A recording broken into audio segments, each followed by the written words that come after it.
విధాత media ప్రేక్షకులకి నమస్కారం. ఈ వీడియోలో మేషరాశి వారికి జూన్ మాసంలో రాశి ఫలాలు ఎలా ఉండబోతున్నాయో తెలుసుకుందాం.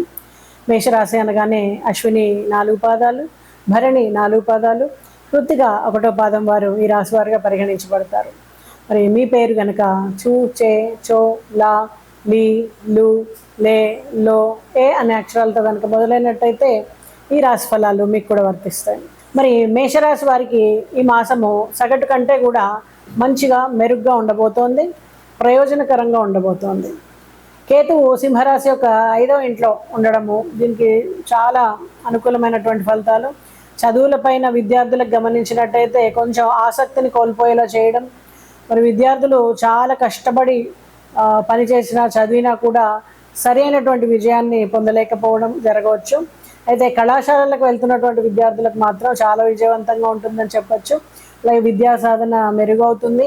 అలాగే మీ అధ్యయనాలను పూర్తి చేయగలుగుతారు. మీరు పేపర్ పబ్లిషింగ్ కానీ, పిహెచ్డి చేస్తున్న వాళ్ళకి మంచి గుర్తింపు కానీ ఇవన్నీ లభించడానికి ఆస్కారం ఉంది. అయితే మీ దృష్టిని కేంద్రీకృతం చేయండి, ఏకాగ్రతని ఒడిసిపట్టుకునే ప్రయత్నం చేయండి. తద్వారా అనుకూలమైనటువంటి ఫలితాలు రావడానికి ఆస్కారం ఉంటుంది.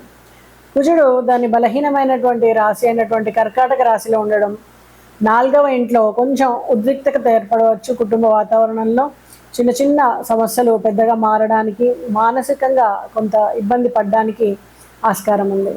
తల్లితో విభేదాలు కూడా రావడానికి అవకాశం ఉంది. ఎంతో సున్నితమైనటువంటి వాతావరణం ఉంటుంది. కొంచెం ఆచితూచి వ్యవహరించండి. ముఖ్యంగా తల్లితో మాట్లాడేటప్పుడు, కుటుంబ సభ్యులతో మాట్లాడేటప్పుడు చాలా జాగ్రత్తగా ఉండండి. దీనివల్ల పెద్ద సమస్యల నుంచి ముందుగా మీరు బయటపడగలుగుతారు. అయితే 2వ ఇంట్లో సూర్యుడు బుధుడు కలిసి ఉంటారు. ఈ సమయంలో మీ అనుకూలమైనటువంటి తెలివితోటి, అలాగే శుక్రుడు ఈ నెల మొత్తం కూడా ఎక్కువ భాగం మీ మొదటి ఇంట్లో గడపడము, ఈ రీత్యా ఏంటంటే జాతకం ప్రకారం గమనించినట్టయితే కొంచెం ఖర్చు ఎక్కువ అవుతుంది. తెలియని నిర్ణయాలు తీసుకున్నప్పటికీ వాటికి కొంచెం ఖర్చు పెడితేనే అది ముందుకెళ్ళడం, దాని ద్వారా ఫలితం రావడం అనేది జరుగుతుంది. అయితే రాహు ఈ నెల మొత్తము కూడా 11వ ఇంట్లో ఉండడం మీ అవసరాలకు మించినటువంటి రాబడి వస్తుంది, మంచి ఫలితాలను అందిస్తుంది. సంపదలో స్థిరమైనటువంటి పెరుగుదల కనిపిస్తుంది. ఆరోగ్య విషయం గమనించినట్టయితే కొంత అల్లకొల్లంగా ఉంటుందని చెప్పచ్చు. తల్లిగారి కోసం ఎక్కువగా ఆందోళన పడ్డము, దాని వలన మీకు కొంత ఆరోగ్య సమస్య అనేది ఉండవచ్చు. ఏదైనా చిన్న చిన్న గాయాలు కానీ అవి తగ్గకుండా పుండు రేగినట్టుగా అనిపిస్తుంటుంది. ఒక్కోసారి శస్త్రచికిత్స అవసరం అవ్వచ్చు. మరి ఇలాంటి పరిస్థితులు ఉన్నప్పుడు కొంచెం మీరు పనుల పైన ఏకాగ్రత తగ్గిస్తారన్నమాట. కాబట్టి కొంచెం జాగ్రత్త తగ్గించుకుంటే ఆరోగ్యాన్ని చక్కగా ఉంచుకొని అనేక పనుల్ని మీరు నెరవేర్చుకోగలుగుతారు.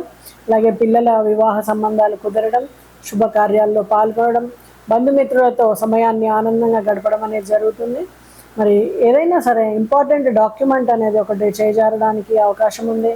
అలాగే ఇంట్లో గృహోపకరణ వస్తువులు కానీ, విలువైనటువంటి ఆభరణాలు కానీ కొనుగోలు చేస్తారు. షాపింగ్కి కూడా ఎక్కువ నిమిత్తం డబ్బుని ఖర్చు పెడతారు. ఇంటికి వల్లెవేయడం, అలాగే ఇంట్లో చిన్న చిన్న రిపేర్లు చేయడం లాంటివి జరుగుతాయి. ఎంతో కాలంగా ప్రాపర్టీ ఏదైనా కొనాలని ఎదురు చూస్తున్న వాళ్ళకి ఈ సమయం అనుకూలంగా ఉంటుంది. ప్రాపర్టీని కొనుగోలు చేయగలుగుతారు. కోర్టు కేసులు ఒక కొలిక్కి రావడం కొంతవరకు ఆనందాన్ని ఇస్తుంది. వాటి ఖర్చు కూడా తగ్గుతుంది. అయితే అవతల వాళ్ళ సహాయ సహకారాలతోటే మీకు ముందుకు జరగడం, ఒక కొలిక్కి రావడం అనేది జరుగుతుందన్నమాట. అలాగే పిల్లల వలన ఆనందాన్ని పొందుతారు. పిల్లలు సాధించినటువంటి ప్రగతి వలన మీకు ఆనందం లభిస్తుంది. అలాగే దూర ప్రాంతాల్లో అడ్మిషన్, విదేశాలలో కానీ పెద్ద పెద్ద కళాశాలల్లో కానీ అడ్మిషన్ కోసం ప్రయత్నిస్తున్న వారికి అనువైనటువంటి వాతావరణం ఉంటుంది. అలాగే వీసాలు సకాలంలో లభించడం జరుగుతుంది. గురువుల దర్శనం కానీ, ఆధ్యాత్మిక కేంద్రాల దర్శనం కానీ జరుగుతుంది. మరి ఈ మాసంలో మీకు మరింత చక్కటి ఫలితాలు రావడానికి దూర్వాగడ్డిని గణపతికి సమర్పించడం, అలాగే గం గణపతయే నమః అనే మంత్రాన్ని పఠించడం, అలాగే గురువులకి పసుపు రంగులో ఉన్నటువంటి లడ్డూలని నివేదన చేయడం, గణపతికి లడ్డు నివేదన చేసి అందరికీ పంచడం, ఇలాంటి పరిహారాల వలన మరింత చక్కటి శుభమైనటువంటి ఫలితాలను అందుకుంటారు. శుభం.